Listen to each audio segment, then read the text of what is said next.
तो गाइज आप लोगों के मन में भी पृथ्वी को लेकर अनेकों सवाल आते होंगे, जैसे यह पृथ्वी कैसे बनी, यह दुनिया कैसे बना, अर्थ का निर्माण कैसे हुआ। तो आइए हम बताते हैं, लेकिन उससे पहले हमारे वीडियो को लाइक करके चैनल को सब्सक्राइब कर दें। तो गाइज कहा जाता है कि आज से तकरीबन 5 बिलियन वर्ष पहले कई गैसों को एक साथ मिलने से एक भयंकर धमाका हुआ।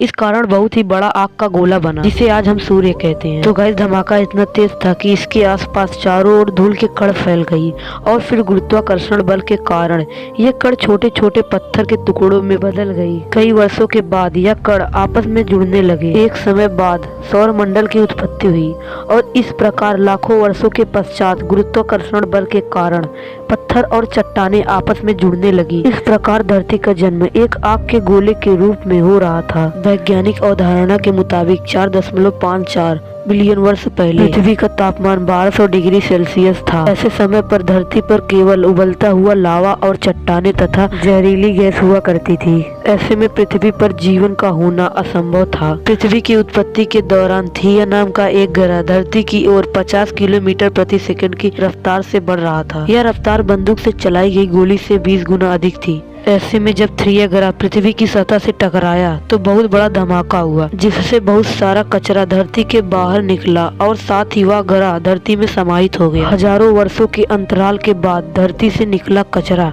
गुरुत्वाकर्षण बल के कारण एक गेंद के रूप में बन गया, जिसे आज हम चांद कहते हैं। इस प्रकार से चांद की उत्पत्ति हुई। पृथ्वी की उत्पत्ति के बाद अंतरिक्ष में बची हुई बाकी चट्टानों पृथ्वी पर गिरने लगी। इन चट्टानों में अजीब प्रकार के क्रिस्टल थे, जिसे आज हम नमक के रूप में प्रयोग करते हैं। तो गाइज आपको जानकर हैरानी होगी कि समुद्र का पानी इन्हीं चट्टानों के अंदर मौजूद नमक से निकलता है। वैज्ञानिकों के अनुसार यह चट्टानें धरती पर करीब 20 बिलियन वर्षों तक धरती पर गिरती रही, जिसके कारण समुद्र के रूप में धरती पर काफी पानी इकट्ठा हुआ। लगातार इतने पानी के इकट्ठा होने से पृथ्वी की सतह ठंडी हो गई और चट्टानें अधिक सख्त थी। धरती के अंदरूनी भाग में लावा अब भी अपने उसी रूप में मौजूद था तथा ऊपर की तापमान 70 से 80 डिग्री सेल्सियस हो चुका था। वर्तमान समय में धरती पर मौजूद पानी लाखों वर्ष पहले उस समय चांद धरती के बेहद करीब था और गुरुत्वाकर्षण बल के कारण धरती पर अक्सर तूफान आते थे और लंबे अंतराल के बाद चांद और धरती की बढ़ती दूरी के कारण तूफान शांत होने लगी। तो गाइज आपको हमारी वीडियो थोड़ी सी भी इंटरेस्टिंग लगी है तो हमारे वीडियो को लाइक करके चैनल को सब्सक्राइब